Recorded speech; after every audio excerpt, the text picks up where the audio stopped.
Hey everyone, Mrhappy here, and welcome to Mondays with Mrhappy, aka Mrhappy Mondays, the weekly Q&A show where you ask me questions and I answer them. So, this is going to be a one straight take kind of Mondays with Mrhappy. I was at TwitchCon this last weekend, and I'll probably do a separate video on that altogether, because that could be a whole video on its own about my experiences there and what I saw and, you know, the usual stuff when I come back from a convention. So for this one, it's going to be one straight take so I can upload it from Twitch to YouTube. For that reason, it's only going to be questions from the Dream Network forums. So those of you watching live on Twitch, hopefully you got your questions in there before I lock the thread. And if you have questions, well, I mean, I answer questions 24/7 on Twitch anyway, so, you know, it's not really that much different for you guys. You guys have access to me pretty readily almost all the time. As for now that I'm back from TwitchCon, what are some things that are up to next? We have Extra Life on November 3rd. We're going to be doing basically a subathon marathon kind of thing. Now, while you can donate directly to the Extra Life Foundation through that, what I also do is, because Twitch has like sub functions and basically any money you make during a Twitch stream that has to do charity related stuff is kind of feels awkward, right? So what I do is for subs, for the basic sub, I always did like $250 goes to charity. Because we have multi-tiered subs this year for Twitch, I'm going to be doing the bronze tier sub, which is $4.99 a month. $2.50 will go to charity. For the $10 per month sub, I'll do $6 to charity. And for the $24.99, I will do, I think it's what, $17.50 to charity? It's like $17.50, somewhere around there. Basically, 70% of that is going to go to charity at the end of the stream. So that's going to be the next big thing that we're working on here, as well as some game launches and some stuff that's going to be happening in the next few weeks. So hopefully you are ready for that. Without further ado, I'm tired. I still need to recover for Ultimate tomorrow, so I need to get some sleep, and I need to make sure I'm well for that. So I'm just going to enable the questions on the screen like this. Watch this. Boop. There you go. My timing was a little off, and we're just going to get right into the questions here. So, hola, Señor Feliz. It's me, Señor Triste. We meet again. I brought you a Waka sign. You spelled Waka wrong. I don't want it anymore. My question is about housing. I disagree on the idea that of housing for one person. I believe if they can buy it, they should be able. I disagree on the idea of one house, one person. I believe that if they can buy it, they should be able to buy it. I do think free companies should have first serve percentage. Well, I mean, it's one per person, but it's yeah. If you can buy it, you should buy it, but you shouldn't do it on 8 characters. You know what I mean? You shouldn't be able to do it on 8 characters. You and I will never agree on this. You should absolutely only be able to have one house per character per count. There's no reason you should be able to have more than one house, as far as I'm concerned. If you want an apartment on those guys, sure, they have tons of apartments, but even then, it's kind of messed up. And free companies having first dibs, I mean, right now, with the way the housing system works, I mean, there is the free company workshop, which I could definitely see that being put towards. It's a mess, and it needs to be fixed. I don't think there is. Well, so anyways, my question is, what do you do to disconnect from Twitch and gaming life? I don't. I don't, dude. It's literally my whole life. I mean, just got back from TwitchCon. I stream 7 hours a day minimum, and then I work on YouTube stuff for anywhere from 3 to 5 hours a day. And then I guess that's already anywhere from 10 to 12 hours on my day. Then I also have to make time to eat and clean around the house and do chores and do shopping or do anything. And then there's also answering emails and maybe socializing with some other people. That's the closest thing, is socializing with other people on Twitch. That's the closest thing I'm going to get to a disconnect to Twitch and gaming life. So I don't have a disconnect as a simple answer to that question, I suppose. Hello, Habs. Hope you're having a great week. This is question number 2. I have a question about statics. I have 3 friends which I play with regularly, and recently we decided to try and build a static to see if we can clear Savage. This always goes poorly. I have a feeling I know where this is going. Trying to clear 03 Savage has been a nightmare, and we've been stuck in there for weeks now. And literally, even though we call mechanics, they don't seem to improve. Yeah, we got 3 more people. Very nice. Open to receive. However, they seem to have a lot of troubles with mechanics. What would be a polite way of letting them know? I mean, you literally, there's no polite way. No matter how polite you try to be with telling people that they are not good enough to be a mechanic or they need to improve, it's never going to sound nice. So you literally just have to bring it to them. You have to be like, dude, like, we've been stuck here for ages. We really need to see some improvement out of you. That's it. That's as polite as you're going to get. You could be like, you know, we don't want anything to happen. We like the group that we have right now. I just want to come to you personally and be like there needs to be some degree of improvement because it's getting frustrating at this point. That's it. There's no real nice way to say it other than just saying it and not just don't be like, hey, fucking piece of shit. Do your goddamn job or I'm going to kick your ass. Don't do that. That's bad. That's an example of what not to do. Hashtag demonetized. So number 3, very simple question here. Possibly not simple answer. What is your least favorite disciple of war, disciple of magic? I don't know. Monk's my favorite. Who's my least favorite? I don't know. Other than Monk, they're all pretty neutral to me. I fucking hate learning Summoner, but I don't think I dislike it. So I don't know.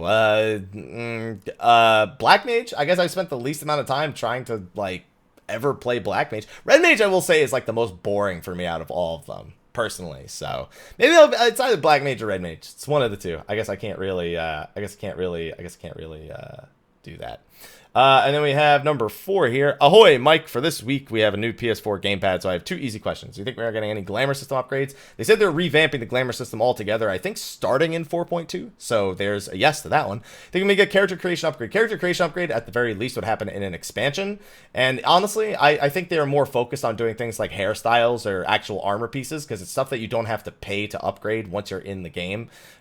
It's new face paints and new setups and new styles would be nice for people who are willing to spend the money, or for new characters, but it definitely seems to be lower on the priority list, because you're basically saying here's content only for new players plus people who want to spend money changing their character look. And that's, I guess, for prioritization. I guess for people who want to buy Fantasias, it would be a good moneymaker for them if they were willing to look at it that way, but it just doesn't seem like they are looking at it that way. So I guess that's the best way I could think to put it. By the way, I didn't forget about the Patreon. I'm doing them at the end of the video. Just so you know. Just so you know. Hey, Mr. Happy. This is question number 5. So a thought occurred to me recently. I was wondering what you think. I know you don't like these sort of questions, but I know you don't like it, but I'll do it anyway. That's fine. Yoshida said he doesn't want add-ons in 14. Okay, if it's an add-on related one, I think that's... What about the dev team set rules for aesthetic-only add-ons? I mean, the thing is, if they set a rule for an aesthetic-only add-on, they could just make the add-on themselves and make it a part of the game. Like, if they have an idea of what they'd like to allow, they could just develop it from scratch, which that was originally what they were going to do. They were going to do aesthetic-only add-ons, but ultimately what it comes down to is they need to set up add-ons properly for the PlayStation 4 version to be developed on the PC and then probably uploaded to both platforms, because they don't want the PS4 and the PC versions having drastically different setups because of the PC people having add-ons.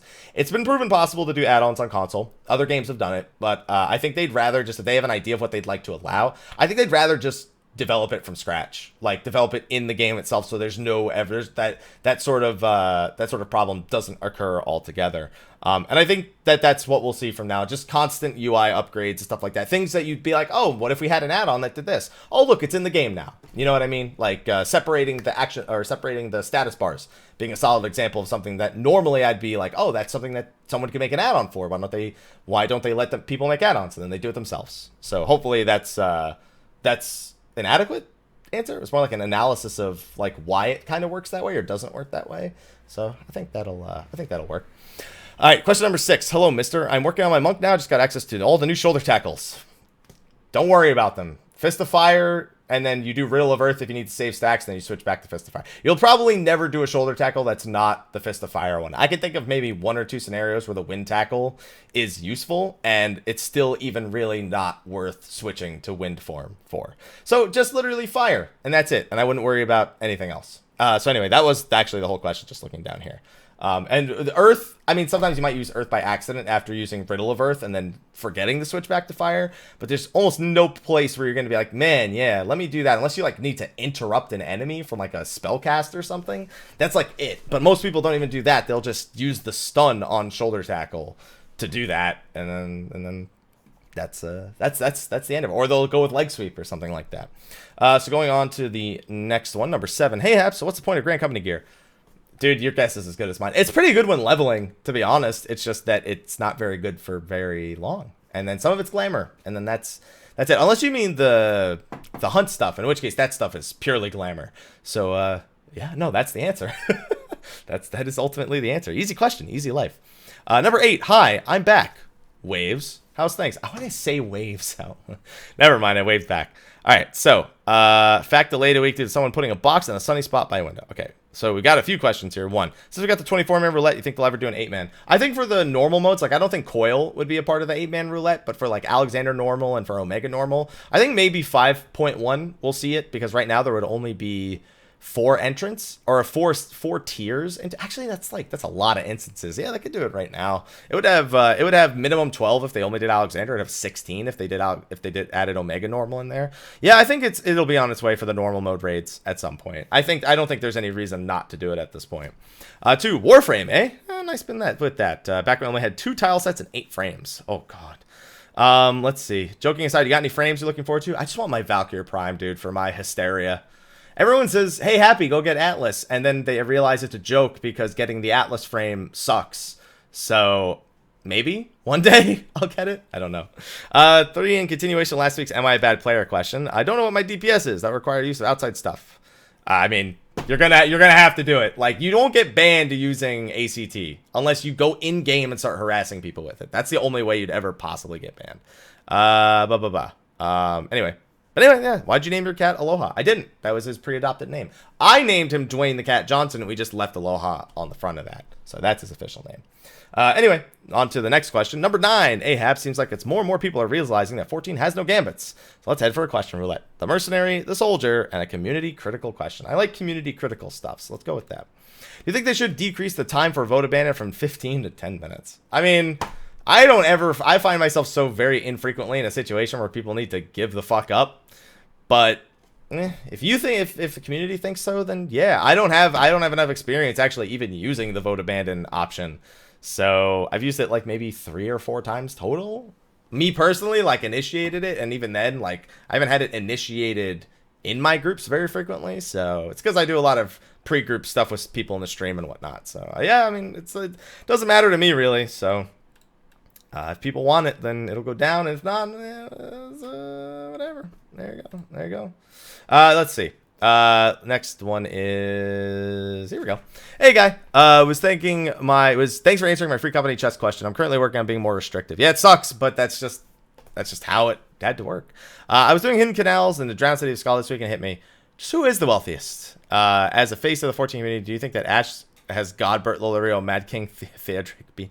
I mean, we can't gauge theirs because they have wealth in a different form. They don't just have straight up gil. They have wealth in forms of land and shit. Like you have to consider Godbert's wealth is whatever the cost gil wise is of the gold saucer, and Lolarito, you have to consider the cost of his relationships. We don't have that as a community. We just have straight up gil as a value, and whatever gil and items. Like, your house is whatever, I guess you could throw that in there, but those aren't even worth that much anymore. So I don't know. Is retainers alone have more? Well, yeah, I'll go just Ash. Yeah, there you go. That's it. 2, who's the happy guy? What is the happy guy saving all his gil for? Nothing. I just don't have, I don't care about glamour, and I just like always having gil. Whenever a new raid tier comes out, I always just throw in all the grade 5 materias, and that's the only thing I need to spend money on, because grade 6s, I have like hundreds. I have like 120, 130 crack clusters, and I just never need to buy grade 6s, basically. So it only comes down to grade 5s, which are a little bit harder to farm, which is kind of weird considering that they're the lower tier materia. It's just I got to go out of my way and do some different things to get grade 5 materia. That being said, yeah, no reason. No reason. I just don't want to spend it because there's nothing to spend it on. Number 11. Oi, Mr. Happy. My first question, are you planning to create a comparison video for each of the roles? Yeah, I'm planning on doing the versus videos now that 4.1 is hit. I still feel like the jobs are a little in an imbalanced place to the point where it may not be fair, but these are videos that can be updated. I kind of didn't want to update those old videos during the course of the expansion, just because it felt like it was changing so frequently. I'd have to redo it, and it seemed kind of view grabby to me to keep redoing it. But I got a lot of requests to redo those videos like throughout that expansion because of changes to like Bard and whatnot. So yeah, I think what'll happen is we'll do like a 4.1 edition in the next few weeks, then a 4.2 edition based on those changes, etc., until the expansion comes out, and then we can do it in 5.1, etc. So anyway. Yeah, no, that was a question. Yeah. No, I'm gonna do more of those. Okay, cool. Next one, number 12. Yo, Haps, Kiltastic Jones here. A couple of questions this week. 1, Squeenish just put a post on the load zone to submit your work for inclusion on their channel. Is that something you're gonna apply for? I saw that. I don't think what I do realistically applies to what they were asking for. I'm double checking right now, but like, I'm pretty sure that what I do, it wasn't really exactly the same as what, like, community commendations, it's right here. Illustrations, video content, musical piece. I mean, I could, but it's like, I think that's more for, like, if it appears on their thing, it's like, everyone's gonna be like, oh, there's Mr. Happy. Like, why did he submit it? People already know. Whereas this is something more for, like, people who, like, are up-and-comers, or, like, I do announcements and guides and shit. It's not the same as doing something like Larry or Mary's videos would be more suited for this, assuming they're appropriate, not cussing, because they probably have restrictions based on language and whatnot. So I don't really think that's something for the kind of content that I produce. I think that's really more for people who do something that's a little more creative in a sense and is not so direct. if that makes sense. 2 have recently started recruiting for a free company on Siren, Filthy Casuals. Hey, I know those guys. Not the free company, I mean the clothing brand. I know those guys. Do you have any tips on how one goes about building free company? No, because I fucking suck at building free companies, dude. I hate running. Dude, if anything I've learned, there's so much like pointless shit drama in like life, and especially in online games where there's like no repercussions to being a shithead, that like it's so uninteresting to me as like a concept. You can run something and it can be a largely positive experience, but eventually it always feels like some people's like selfish nature just eventually comes out and it's just such shit. That being said, that shouldn't discourage anyone from doing that, because if you put in the legwork and it's something that you're dedicated to, then you can do it really well. But on top of running a stream and on top of running the YouTube channel, like the amount of hours I have left in the day to deal with dumb fucking drama between people just that erupts through a video game because people just can't fucking agree with each other, or they can't disagree and not just fucking flame each other the whole time, just gets way too out of fucking hand for me, and I just can't fucking stand. I don't have time. I don't have time for this high school bullshit, pretty much. So if you have time to filter through that and then build something positive, more power to you. But I don't have any advice, because that's just been my experience with people. If you find yourself in my neck of woods, swing by Shorgane War 2 Bot 16. Sounds good, dude. You have a good one, man. All right, so question number 13. What do we got here? Hey, Hap, do you think they'll ever add crafted Alex gear? Yeah, I don't see why not. They did Coil eventually. I don't see why they wouldn't do Alexander. The way that Alexander gear progressed, though, is very, very different from the way Coil gear was done. So it may not come in exactly the same way, but maybe at some point. I don't see why not. Yeah, no, I think that's my answer yeah, I think at some point, probably. Number 14, Happy Howdy, Mr. Happy. If I remember correctly, regarding Raubon Syndicate seat, Nanamo gave Pippin, yes, that is what we had that discussion with. We didn't think it was that straightforward, but apparently it was that one straightforward. Yeah. Question of the Happy Roulette. So we have Future, and Glyphs. Glyphs. The heck is this? Oh, is this that? Okay, I see. The Espers we fought in the new raid. What do you know? Guess regarding any of the relations to the Glyphs the Asians have? I don't know. When I asked that question in an interview with Koji Fox, he didn't want to really divulge any relations between the aura site and the actual symbols that are on the faces of the Asian masks. It might have something to do with the relation, like the Lucavi being a direct representation of like an Asian's influence on the first shard, pretty much on the primary shard. It could be something related to that, but that's my best guess, unfortunately, because all I have is I don't want to say anything, and us already knowing that the Asians have heavy Final Fantasy Tactics / Ivalice origins in terms of the way their lore is written. So I wish I had more information, but unfortunately I really don't. I'm trying to go to page 2 real quick so we can get to the next one. Okay, there we go. Number 15. Final sim here, and welcome to Mondays with Mr. Happy, the weekly Q&A show where we ask you questions and you answer them. If 4.0 was released 26, so June 20th, 2017. I do month, day, year, and you're doing day, month, year, so it's throwing me off. 4.11 is going to be 4.2 is either the last Tuesday of January. It's always like anywhere from 14 weeks to 16 weeks is always the expectation for a new patch. So last week of January, first week of February. It's one of the two. I'm leaning more towards first week of February personally myself, but yeah, first Tuesday of February more specifically. So yeah, no, that's my answer. That's it. That's all it is. Number 16. Hey, Master Happy. No, I'm not a master. Don't do that. Just a wee question this time, but first it's because it's the first question since Stormblood. Here's a bonus that every time you or another Dragoon uses Battle Litany, I'm not a Dragoon, so I'm leveling it, but that doesn't count. My question is a wee bit simple. Do you think 04 Savage or A12 Savage is harder to pug? 04 or A12? Okay, yeah. I reversed them in my head, and I was like, wait, there is no Omega 12 yet. Yeah, it's 04 Savage, A12. I don't know. That's a tough one. I didn't really pay much attention to pugs for A12 Savage. I don't know. I think it might be. Xdeath himself is a royal pain in the ass.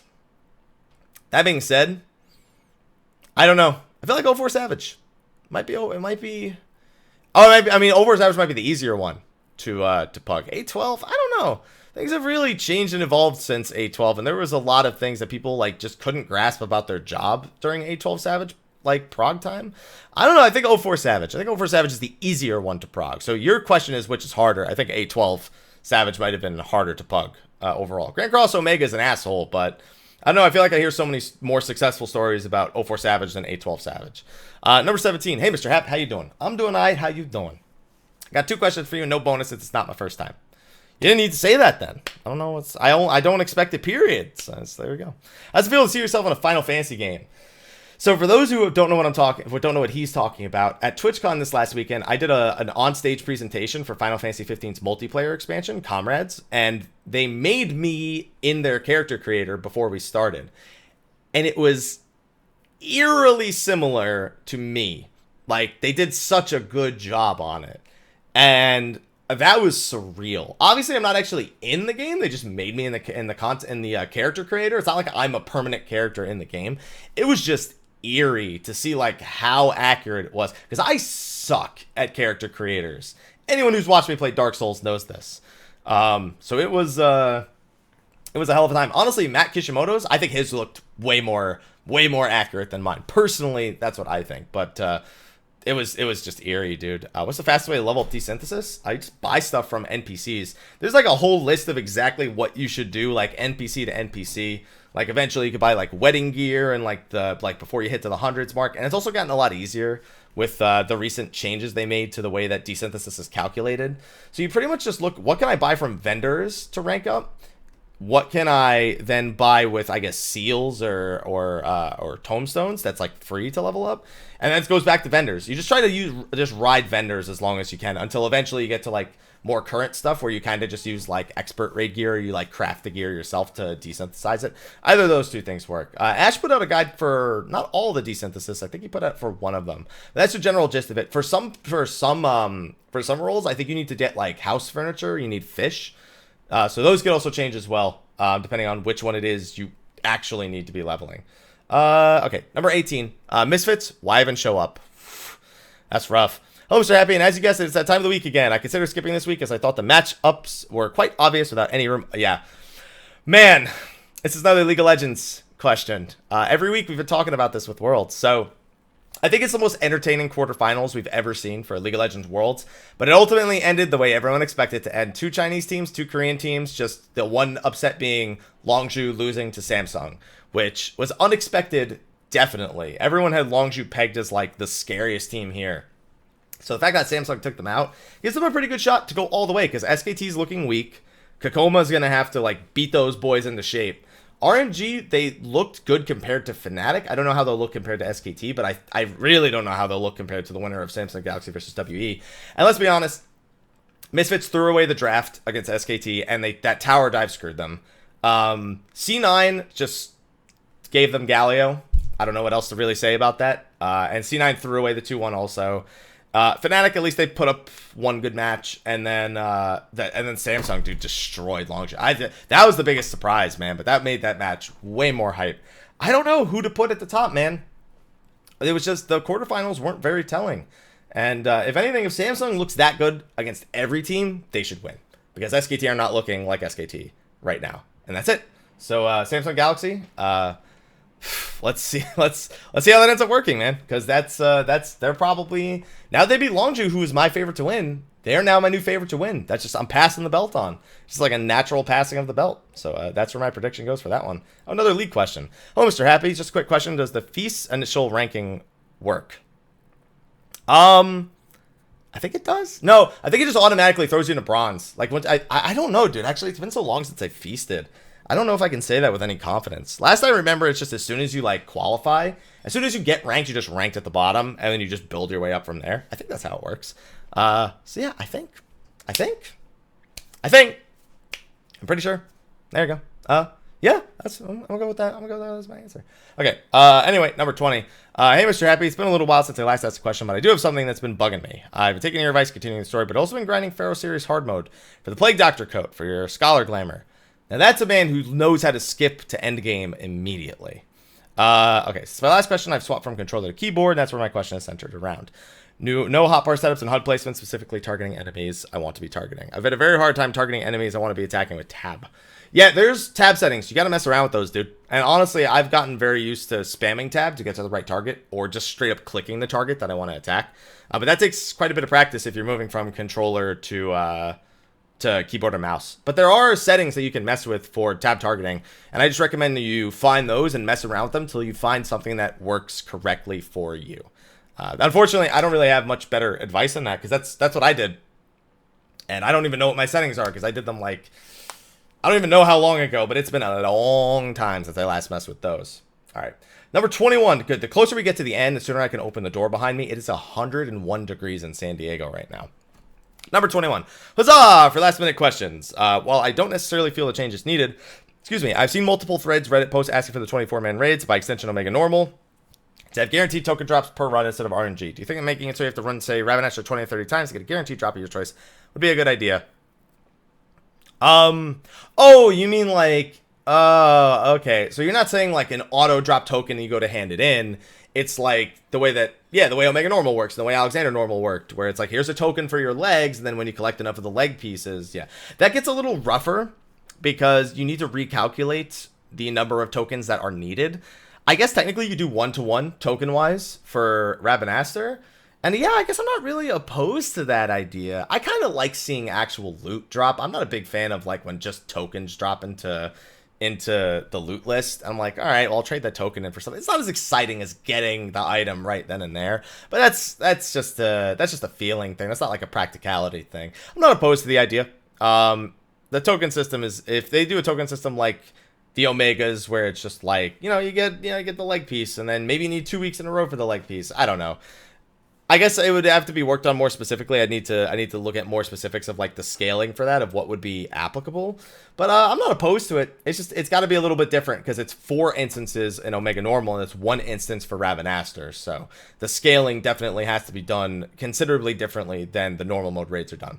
And the final question here on the forums is number 22. Good afternoon. Hope your time at TwitchCon was good. Thank you so much. And so my question is, how do you feel about the state of Gilgamesh and the health of the server? I think the devs have forgotten about the lockdown. No, they don't forget about the lockdown, but they are seeing the number of active people who log in, and Gilgamesh probably still looks pretty up there, even though it doesn't feel like it's like, so if you're someone who plays on Gilgamesh, it doesn't feel like it's as active right now, but they probably are seeing that the number of active logins is still pretty high on Gilgamesh, and that alone is probably doing it. Like primetime, when I see hunts during primetime, I'm like, holy shit, look at all these people. I remember trying to do primetime hunts on one of the other servers that was like lower pop, like below us, and is still below us, and it was awful. That being said, if Gilgamesh, you either take it one or two ways.